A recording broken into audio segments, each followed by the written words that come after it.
can clean my pool, and in a short time it's all dirty again. I have the pump on, the circulation, and I just want to know if I'm doing it wrong. It's a handheld vacuum.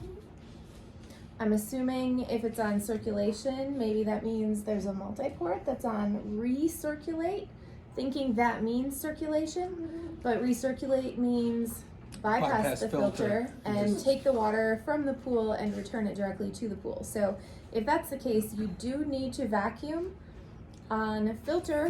Or if you're trying to remove heavy duty debris from the pool and you're okay with wasting some water, you can vacuum on waste, but I would do that very sparingly. Yeah, likely it's that, or again, there's a problem in the filter where you're just not, there's too much debris built up inside there. The sand needs to be changed, potentially. That would often indicate that the filter is pushing it back through in great amounts. There's not enough sand in the filter, or the sand needs to be replaced.